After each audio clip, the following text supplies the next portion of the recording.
Authorities in Zimbabwe have begun identifying vulnerable groups who qualify for food aid. Last month, President Emmerson Mnangagwa declared a state of disaster following an El Niño-induced drought. Zimbabwe intends to feed at least 7.7 million people who are food insecure, with $2 billion required.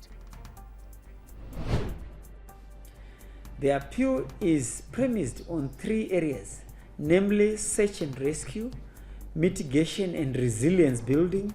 Search and rescue involves the identification and provision of assistance to beneficiaries, whilst mitigation relates to the measures put in place in order to avert the impact of the El Niño-induced drought.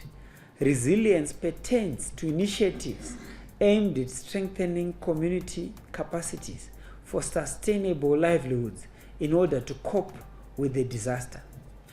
A full appeal statement will be issued in due course.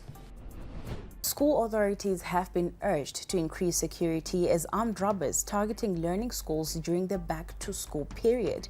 The warning comes after a robbery case at Warren Park Primary School this morning, where 6 armed suspects raided the school as parents were paying their school fees. The suspects went away with over $1,000 cash. Police say investigations into the matter are in progress. Meanwhile, it is back to school for most children in Zimbabwe.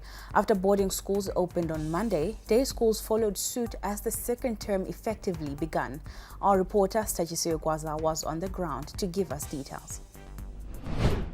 Yes, children at secondary and primary are back at school, but this becomes the first time they open under a new currency ZiG, which explains why most headlines are dominated by ZiG.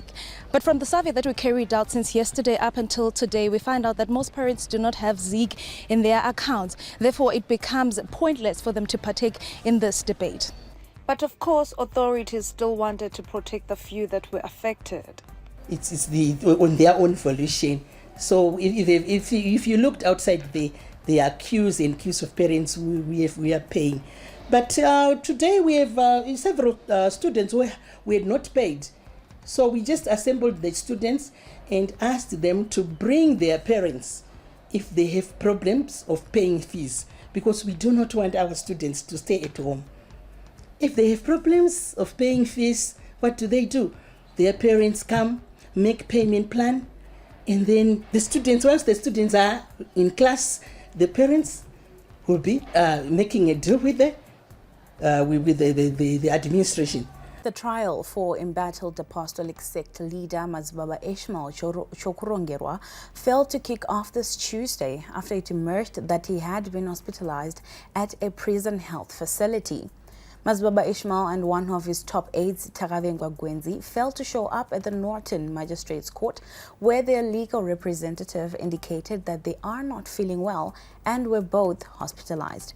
Ironically, the apostolic sect leader is infamous for his doctrine that denies his followers access to health care, which forms part of the allegations that he is facing.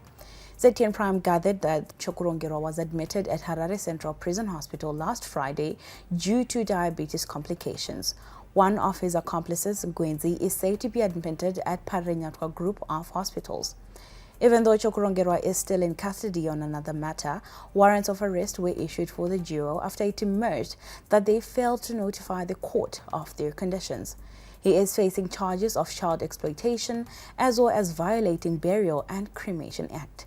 He is also in custody on 5 counts of having sexual intercourse with minors.